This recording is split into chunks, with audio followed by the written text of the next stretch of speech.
Good evening, my friends. This is Paul, and welcome to the first ever 2023 Paul Awards, and the only 2023 Paul Awards.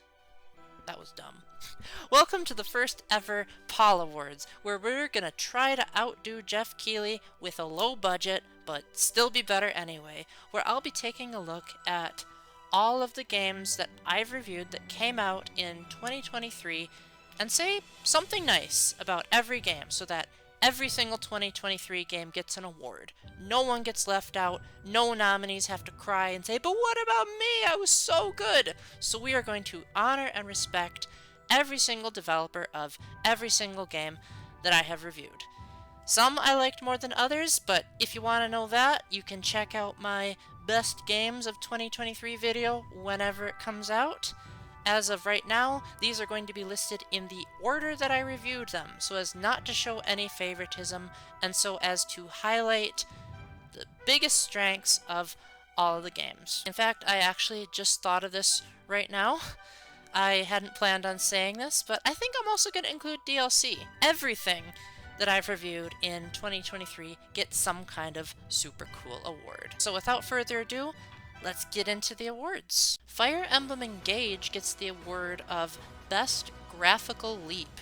If you look at what Fire Emblem Three Houses did, which was the previous Fire Emblem entry, and compare that to how Fire Emblem Engage looks, it's really incredible how much farther Intelligent Systems was able to maximize the Switch's graphical capabilities. It's not the best looking game of the year, but it certainly proves that Fire Emblem games don't always have to look ugly. Sometimes they can be showstoppers of what they're capable of on their systems of origin. Theatrhythm Final Barline gets Best Franchise Representation. While there were a couple of games this year that were love letters to previous entries in their series, such as the one we just talked about, Fire Emblem Engage having a bunch of Emblem Lords, I think Theatrhythm Final Barline does the best job of truly bringing in so much love to nearly every entry in its respective franchise, in this case being basically every game in the Final Fantasy series that was ever created. And Square Enix went above and beyond just Final Fantasy games, as in the DLC they included more of their own legacy games like Chrono Trigger, The World Ends With You, and Nier Automata. The value is absolutely incredible. Even in the base game you're getting like 300 some odd songs, and then you get 90 some odd songs more in the DLC. It's an absolute bargain, and since this isn't a Nintendo game, maybe it'll even go on sale. And I appreciate the added little touch of, if you're on the game's menu, you get a little preview of what you're buying before you buy it. So that'll definitely help with avoiding the problems I had with Curtain Call, where I didn't get a preview and had to ask my girlfriend at the time to look it up for me. If you're a big fan of Final Fantasy or Square Enix in general, you can't get much better than Theatrhythm Final Barline for representing everything the franchise has to offer. For Kirby's Return to Dreamland Deluxe, it gets the award of Best Post-Game.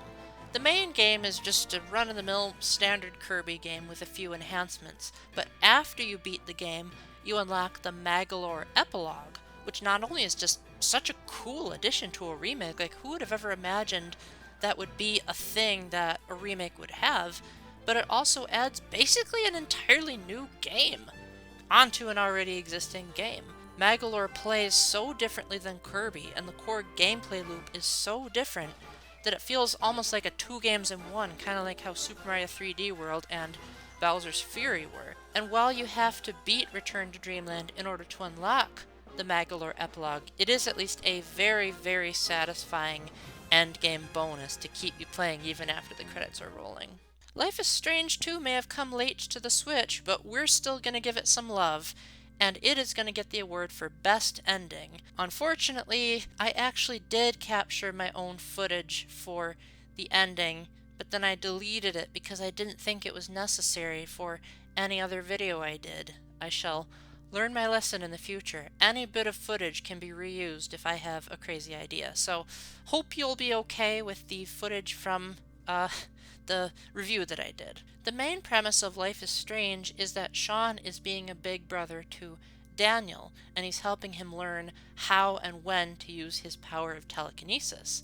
and depending on how you raise Daniel and what you tell him to do or not do, he develops his own mind of his own, I guess you could say. And so sometimes he can outright refuse to do what you tell him to do because he'll say, that's against my moral code. So there's actually 4 different endings you can get in Life is Strange 2, and the one I got on my first try, I feel like is the best possible ending. I felt more satisfied getting the ending of Life is Strange 2 than I did any other game this year because I felt like I actually earned it because there's multiple endings and I wasn't trying to go for any particular ending. I was just following my conscience, thinking, what would the church teach? What would the church want me to do the most?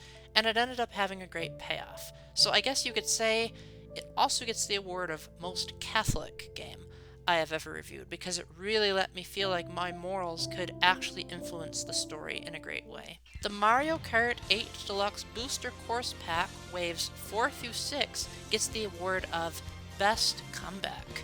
When I initially made my Worst Games of 2022 video, I used footage of the Booster Course Pass Waves 1 through 3 in order to showcase, hey, I'm going to show something bad in 2022 that wasn't a game so that I don't have to get out my webcam. But this year, I used footage from Wave 4 and 5 for my best games list. Spoiler, if that video still hasn't come out by the time this is released, I suppose. And it's really amazing how when the Booster Course Pass first came out, the graphics looked awful, and the courses didn't really feel like they took advantage of most of Mario Kart 8 systems. Not a single one in Wave 1 had anti-gravity, for example. And even when they did have anti-gravity, it was very poorly implementing, like just haphazardly slapping on rails in Sky High Sunday, for example.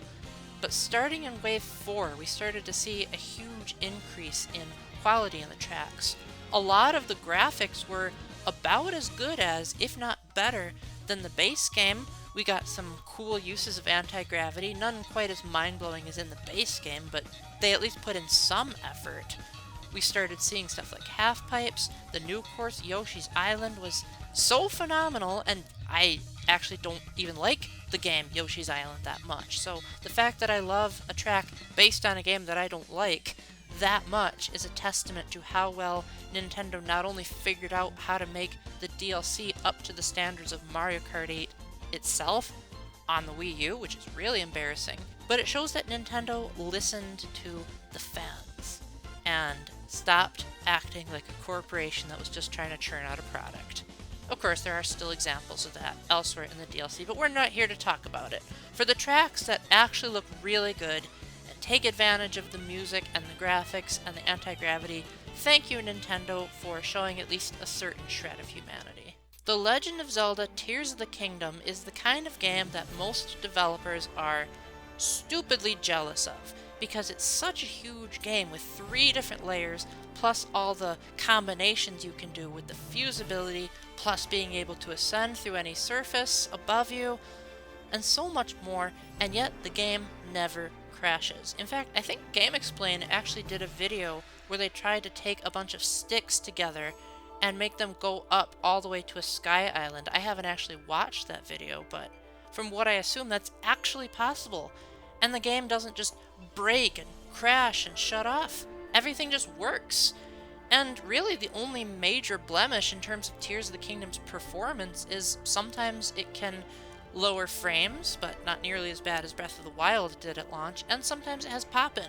But otherwise, this is one of the most stunning displays of sheer technical horsepower that we've seen at all. Sure, there may be other games on competing consoles that might have better graphics and better frame rates, but I'm sure that those games also have their fair share of bugs and glitches and other stuff holding them back, whereas Tears of the Kingdom felt like it really was worth the delay of an entire year just to be polished. This will set a standard for the competition going forward of not only how can we make a quality product that looks amazing and sounds amazing, has the best music and voice actors, but also runs very well.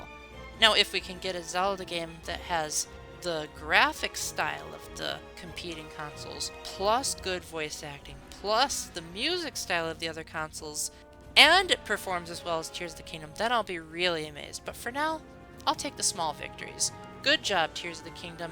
You proved that not rushing a game makes it better in the long run. Fitness Circuit gets the award of Best Usage of Motion Controls.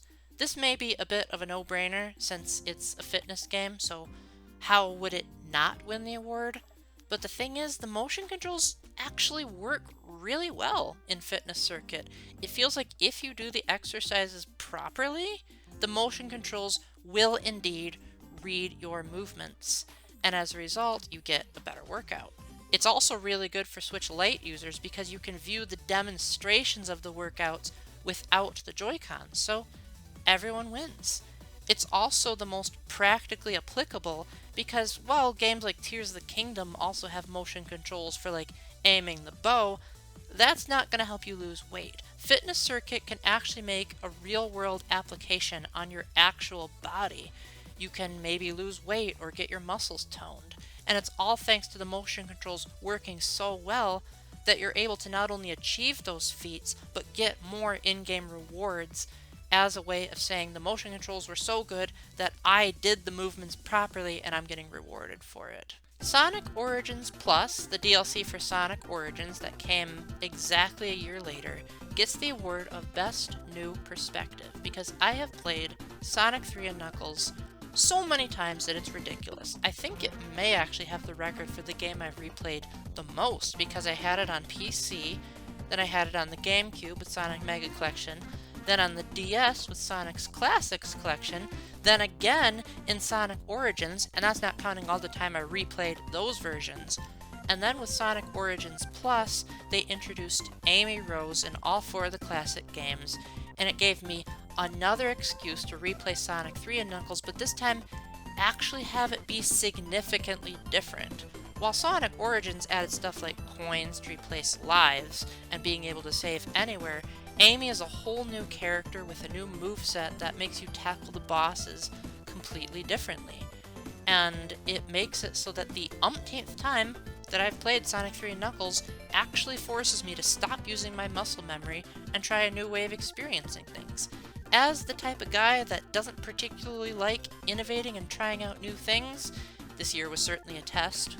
If you see how I handled my best games video, it was great that Sega gave me the reason to try out that part of my brain that I often try to pretend doesn't exist. Despite Ghost Trick Phantom Detective just being a port of a DS game and not adding much, they also didn't ruin anything and kept the entire original experience intact, and so that is why it gets the award of Best Story.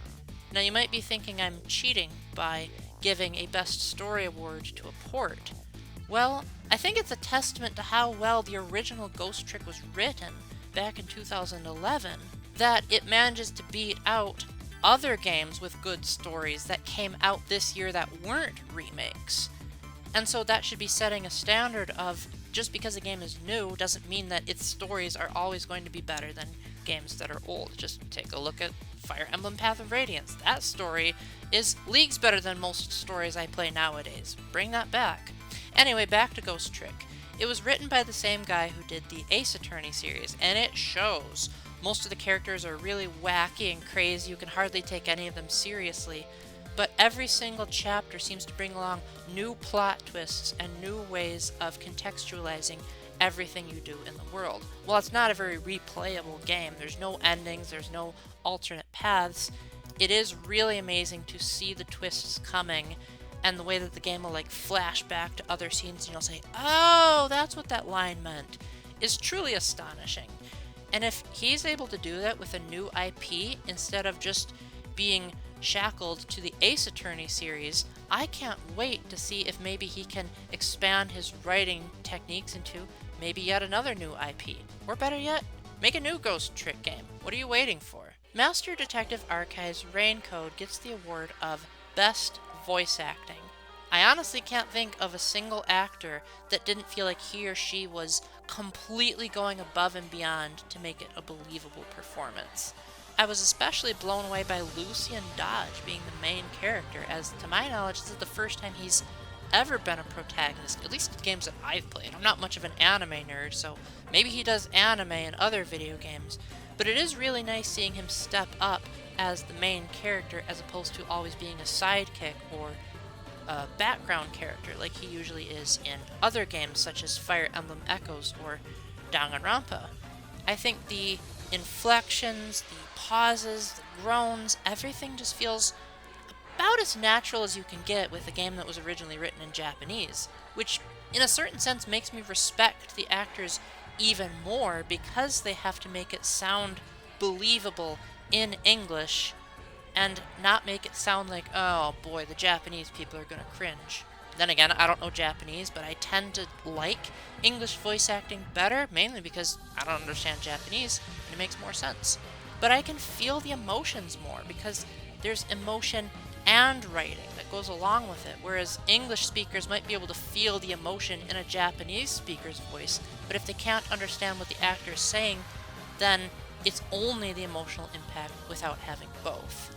So, Master Detective Archives voice acts its story spectacularly, and most of the lines are fully voiced, so that's another huge plus. And I'm really glad that even if a big name actor or actress couldn't make it in, they managed to get someone who, despite me never hearing of that person, still managed to give an utterly astounding performance. Oxenfree 2 Lost Signals gets the award of Best English Script. Now I know I just praised Master Detective Archives for having the best voice acting, but Oxenfree 2 was originally written with the English language in mind, so the voice acting has a very different feel to it because natural English has certain inflections and pauses, and it's hard to put into words, but there are certain things that an English voice actor reading from an English intended script is just naturally going to do better than an English dub by default. And I think Oxenfree 2 did a great job of recapturing what it feels like to actually talk in an American way. And there's various age groups too. Like most of the game you play as a young adult woman who's maybe in her 30s, possibly 40s. The voice is much older than she looks. And so you get like the way an American adult would talk, but then you have teenage characters and they feel like actual believable teenagers. Like the dialogue doesn't feel forced. It doesn't feel like it's trying to be too edgy and rad, dude, because that's totally not how teenagers nowadays talk. And I just commend the team for actually committing to make the characters seem like they could feasibly exist in our world if you ignore all the crazy paranormal stuff. And I've heard a lot of people who are the ages of the characters in the game say, I am so glad that I could relate to their struggles, and that wouldn't have been possible if the script hadn't been written with an English-speaking audience in mind. This might be a bit of a cliche, but Coffee Talk Episode 2 gets my award of most relaxing game. Now, you might be thinking that's such a no-brainer, Paul, but I actually don't play a whole lot of games that allow me to just take it easy. Even the humongous entertainment games that I reviewed really late in this year still have moments where you have to be on your feet and think really hard. With Coffee Talk Episode 2, you've got really relaxing music. There's not really a way to get a game over, you just get a worse ending if you fail. And a lot of the coffee brews are actually based on real-world drinks that you can make. So it can sometimes be fun to look up the ingredients and try to see, is that actually in the game? And then do it.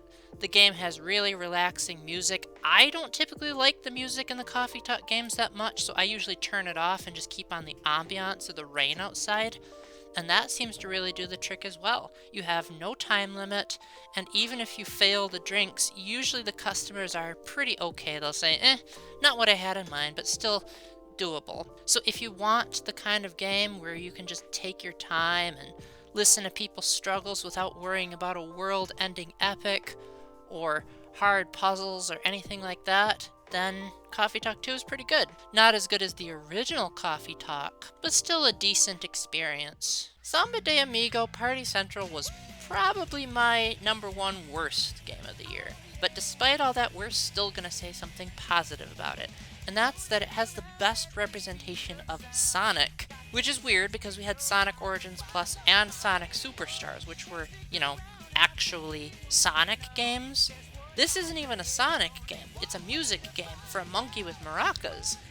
but yet it picks really good Sonic songs and not only converts them into a rhythm game, but it even changes the game's presentation. Like, you get a stage that's based off of Escape from the City, and the truck comes after you the better you do in the songs, and Sonic dances along to the music, and with the DLC you get even more Sonic songs.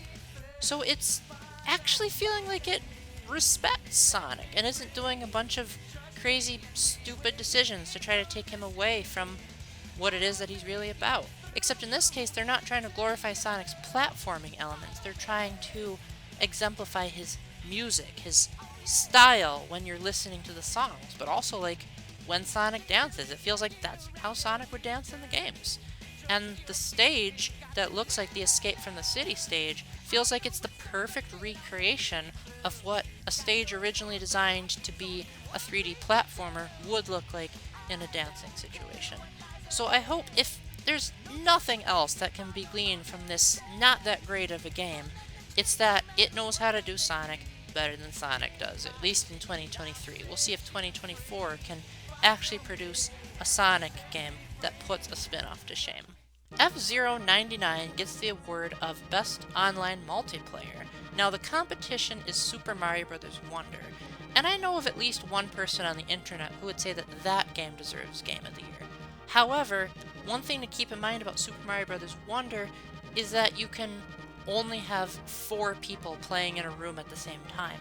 F-Zero 99 lets you play with 98 other people at a time, with no crashes, no stuttering. I never had to wait longer than a minute or two to get into a match, and it runs perfectly smoothly, and it actually feels like you're actively participating with those 98 others. There have been other Battle Royale games that are on the Switch, such as Tetris 99, Super Mario Bros. 35, and Pac-Man 99, but those were more of a single player competing in a game, and if other players did better, then they'd have more stuff to overcome. Whereas you're actually racing against 98 other people in real time, so it feels like you're actually interacting with them. Even though it's based on an old game, they actually redid the graphics in the engine to make it feel more modern and actual 3D instead of Mode 7. And it still works really well.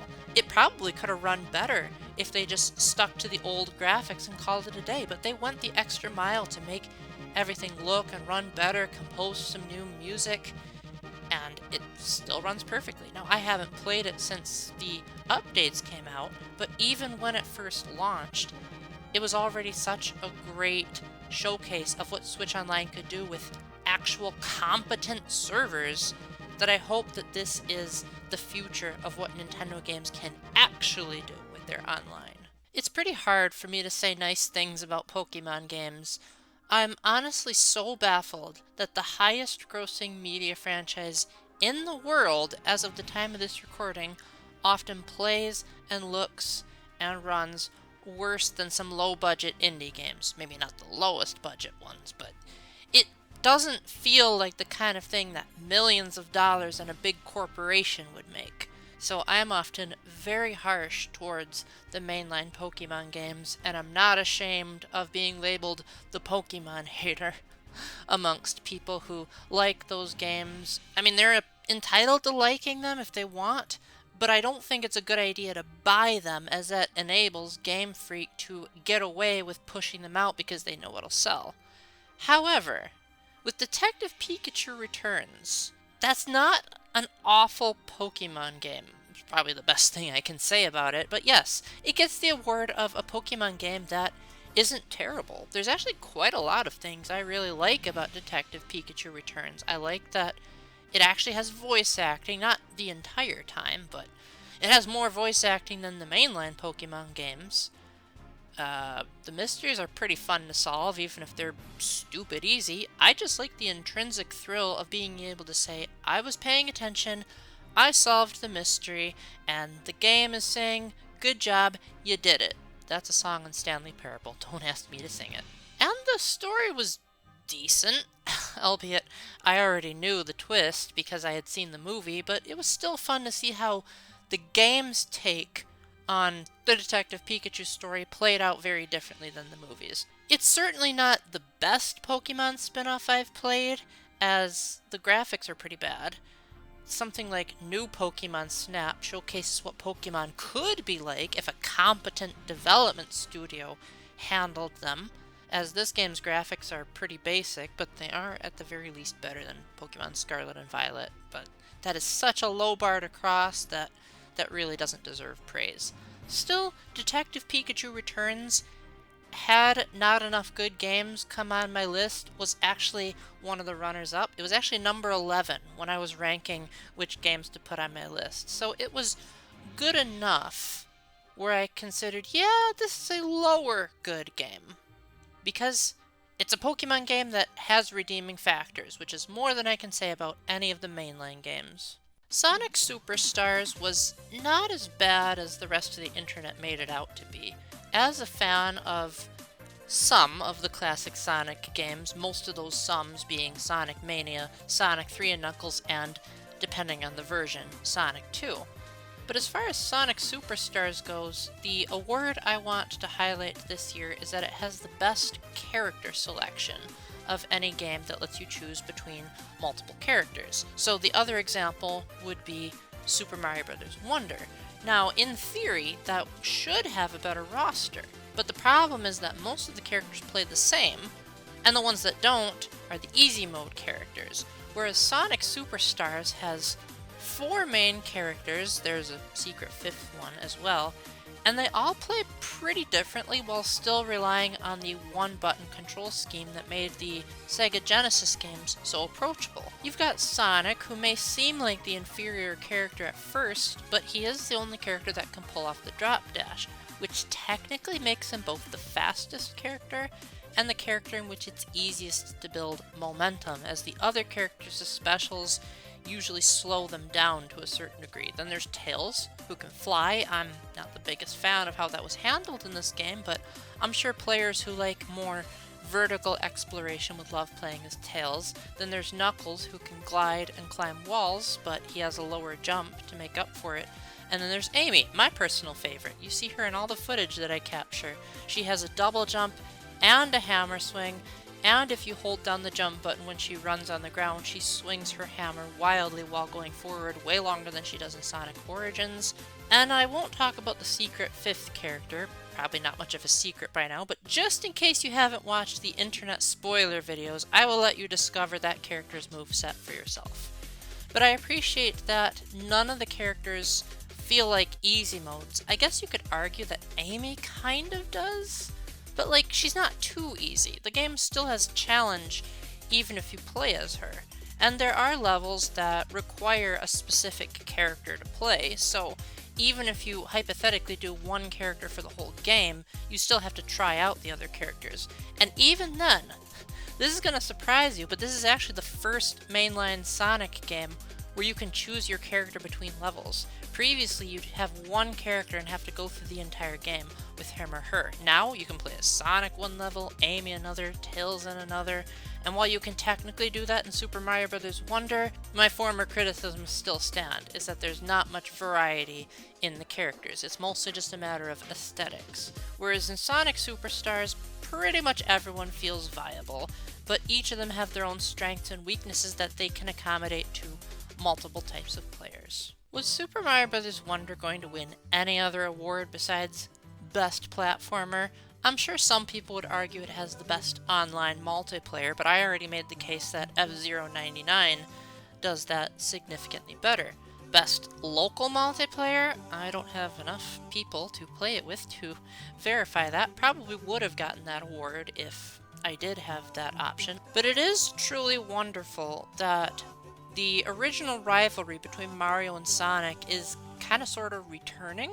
Like, for a while it seemed like Sonic was blowing Mario out of the water with his platforming antics. When you have Sonic Generations versus New Super Mario Bros. U a year apart, I think most people are going to say Sonic Generations was the superior platformer. But now, with Super Mario Bros. Wonder having the Wonder Flower and just generally more creative level design, it's no wonder why so many people are calling this the best game since Super Mario World, and in my opinion, the best 2D Mario period. Although I do miss being able to place blocks everywhere on New Super Mario Bros. U.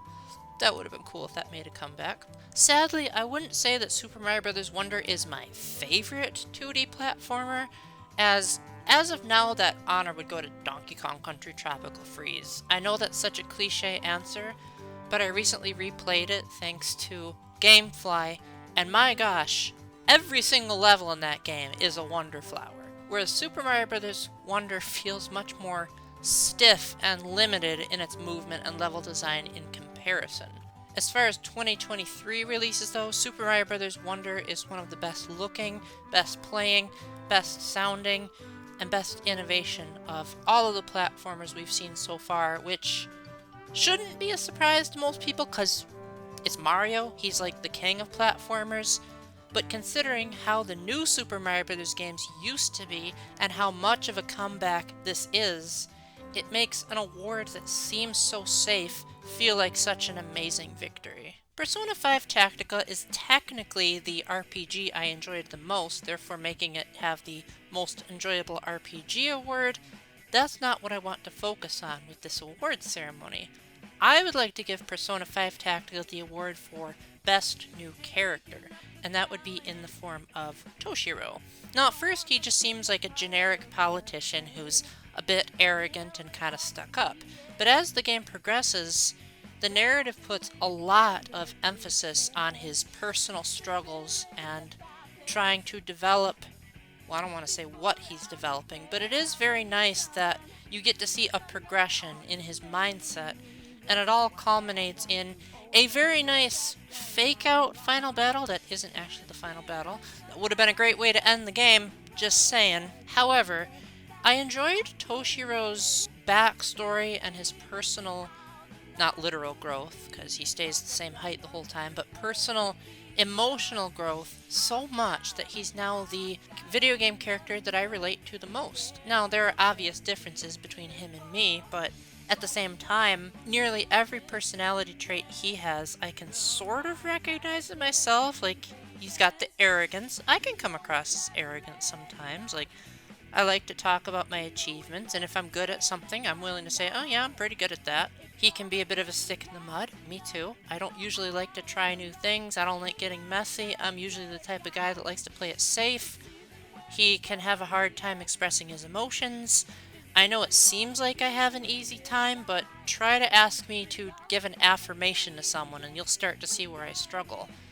And he also has a secret inferiority complex and has a hard time standing up to people, which at first glance that seems like something that I would be good at, because I can be quite confrontational, but I don't really like it.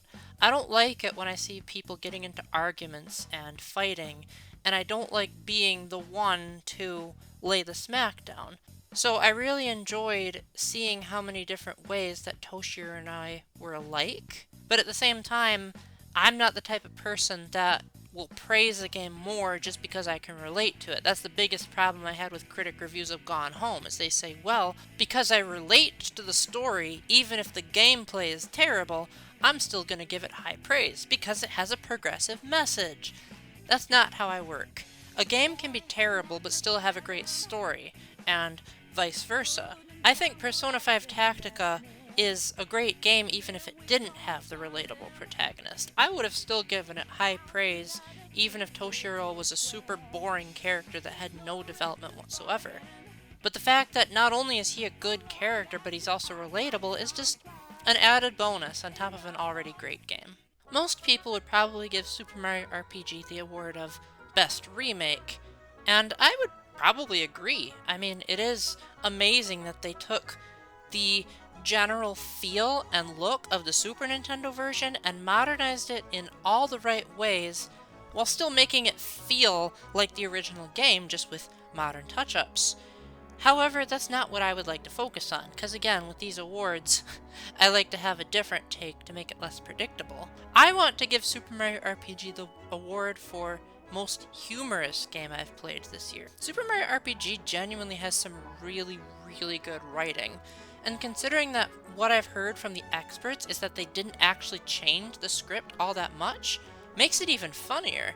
But even if it wasn't for the fact that the game has great writing, it also has what I like to call visual storytelling, where the characters do a lot of pantomiming and expressions, especially Mario. Sometimes he'll like turn into other characters, make an earthquake appear out of nowhere, and it's so much better of a way of Mario explaining things than in the Paper Mario games where he just raises his hand and then puts it back down as his way of talking. It even beats out the gibberish he does in the Mario and Luigi games, although Charles Martinet is a legend for somehow being able to make that work.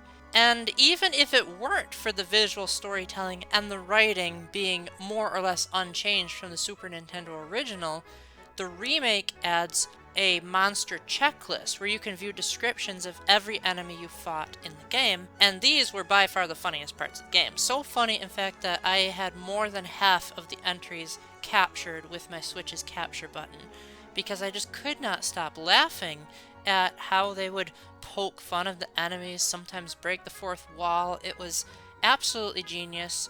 It's one of the best ways in which Super Mario RPG separates itself from most other RPGs out there, is that it's light-hearted, but doesn't overly rely on a bunch of puns to tell the story.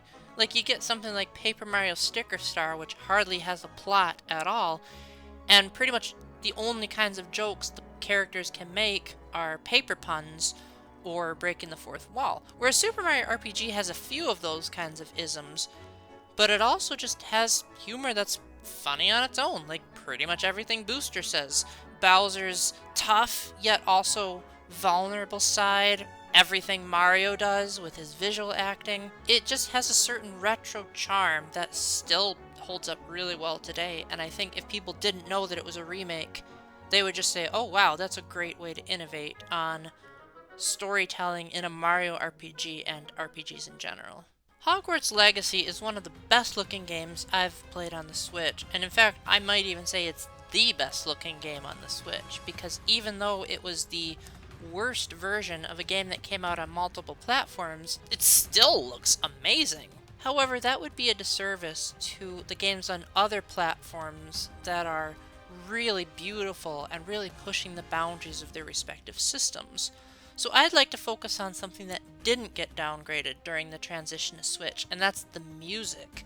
Hogwarts Legacy by far gets the award of Best Music of 2023. Now granted, there are a lot of games at the Game Awards that I'm sure had phenomenal music, I just haven't heard them. But I've heard people say that at the very least Hogwarts Legacy should have at least been nominated, and if I had to replace any of the games on there, I would probably say Tears of the Kingdom. Not that Tears of the Kingdom has bad music, it actually has really good music, but Hogwarts Legacy is significantly better. It sounds like the kind of thing that you would expect to see in a movie, as though John Williams composed it, but yet it's in a game, and it really captures that grand feeling of discovery that the early Harry Potter movies did, while also having the more epic, intense pieces like the later movies did. Even though it's not very hummable, it's very accurate to the occasion, and it makes the game feel like such a grand spectacle. And if someone is willing to give me the soundtrack to that game, that'll probably be the best soundtrack I've ever owned.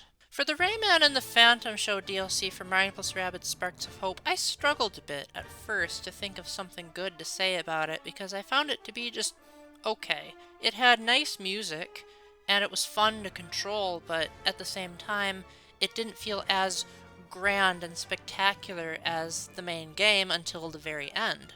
However, one thing that I really appreciate about Rayman and the Phantom Show is that clearly the developers realized some people are only going to want the Rayman stuff and not the other DLC, so they actually priced it separately by letting you pay $15 to not get the other DLC. And considering that it's a Ubisoft game and Ubisoft loves to put their games on sale, I was able to get Mario + Rabbids Sparks of Hope for $7, and with the DLC only being $15 additional dollars, that's by far the best value that I've found in all the games I've reviewed this year. And some of you might be thinking, well, it's a Ubisoft game, so we'll never see that from Nintendo. We won't see it very much, but they occasionally have their moments, like when they priced Kirby's Dream Buffet at only $15. I don't know, maybe because it's a Mario game, maybe Nintendo will look at this and say, we can step up our game. I'm not gonna get my hopes up, but it's a possibility. Freddy Fish 4 gets the award of Best Family Games. Now, before you get all up in arms and say, oh no, that's the dreaded award that Nintendo games get, I think there's a certain value in a game being called a family game, because there are a lot of games out there that are not suitable for all ages. Like, most games are either very violent or very sexual or both, and this game has neither of that. And it's also legitimately suitable for a whole family. Obviously, the target audience is children. It's marketed towards very young kids, and the puzzles are easy enough that children who have relatively developed reasoning skills could get by with very minimal assistance from their parents.